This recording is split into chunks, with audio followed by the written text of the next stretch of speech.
Okay, this is the ANZAC, Canada and France first turn. The Aussies have 10 IPCs to spend. They're going to buy a fighter. The Canadians have 7 IPCs to spend. They're going to buy a transport. The Canadians and the French have no attacks, but the Aussies do.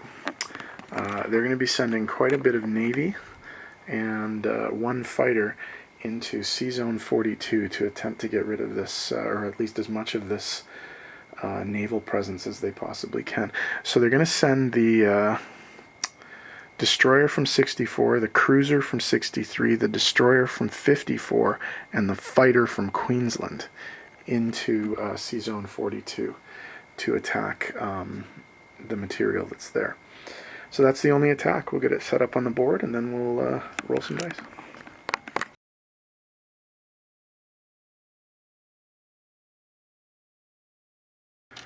Okay, this is the attack on C-Zone 42.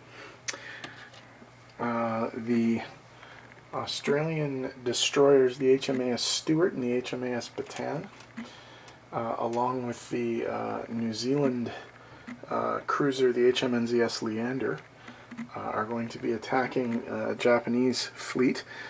They're also bringing, of course, a fighter plane with them. The Japanese fleet is the transport ship Asama Maru, the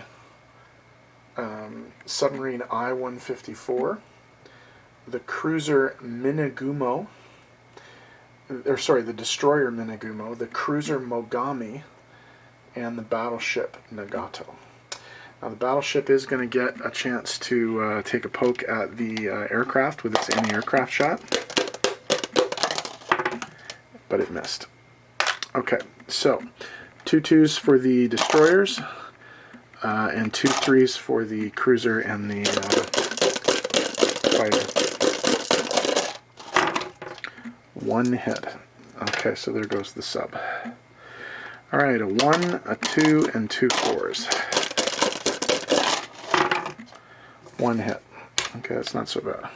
Destroyer. Okay, a 2 and 2 4s. This guy's dead. This guy's dead. Alright, a 2 and 2 3s. That's better. 2 hits. Okay, we'll go destroyer, and we'll damage the battleship. Okay, so in defense, we have the 2 for the dead destroyer, and for now the battleship rolls at a 4, and the cruiser still gets supported at a 4. 3 hits, so that's everything. So the Aussies lose this battle, but they do manage to destroy a destroyer and a submarine and damage a battleship that is not currently near a port. So we'll see if that can be taken advantage of a little bit later in the game.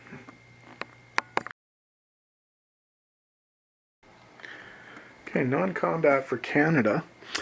The fighter in New Brunswick, Nova Scotia is going to make its way. There's an air base in New Brunswick, Nova Scotia in the 1942 version, so it has enough movement to make it to the United Kingdom. The destroyer from C-Zone 106 is going to join the rest of the British fleet in C-Zone 109, but the transport is actually going to go down to C-Zone 91 and land in Casablanca, which will give the Canadians their bonus. The last Canadian move is the single infantry in Scotland is going to go south and join the rest of the Canadian forces in the United Kingdom. Oh, I haven't marked France's moves yet. Hang on 1 sec. I'll just turn off the video and get the French moves ready. Okay, sorry about that. I hadn't marked the French moves. The French cruiser is going to move up to C-Zone 91 from C-Zone 83. The infantry in French West Africa is going to move to French Central Africa. The infantry in Algeria will move to Morocco. The infantry in Morocco will move to Casablanca. The infantry in Syria will move to Transjordan. The destroyer in 72 will move up to C-Zone 81. And the Aussie moves are the only ones that are left.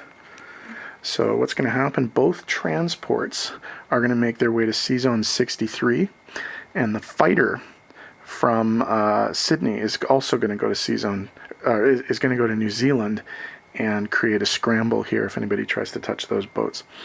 The 2 infantry and artillery from Queensland are going to move south into New South Wales. The infantry and the AA from Northern Territory are going to move over to Queensland. The guy from Western Australia is going to move to South Australia. So that's all the moves.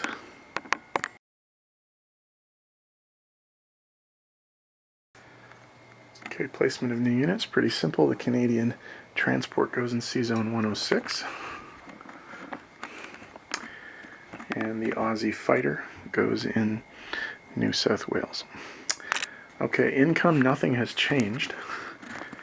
So the Aussies collect 10 IPCs again and don't get any bonuses.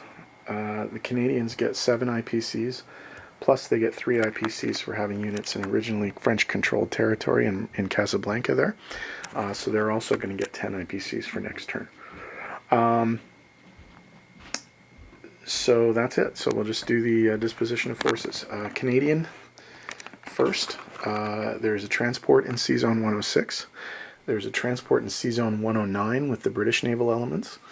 In UK proper, there are 3 infantry, 1 artillery, and 1 fighter. I'm sorry. That's not a transport. That's a destroyer with the British Navy. The second transport is down in C-Zone 91. In Casablanca, there's a tank and an infantry. We'll do the French while we're going by. Up in UK, there are 2 French infantry and a French fighter. In C-Zone 91, there is a cruiser. In Casablanca, there is an infantry. In Morocco, there's an infantry. In French Central Africa, there's an infantry. And in Transjordan, there's an infantry. In C-Zone 81, there is a destroyer. For ANZAC units, they have 1 infantry in South Australia, 1 infantry and 1 AA in Queensland, 4 infantry, 1 AA, 1 artillery, and 1 fighter in New South Wales. 2 transports in C-Zone 63, 2 fighters and 1 infantry in New Zealand, and 1 infantry in the Solomon Islands. And that is the extent of the minor allied powers right now.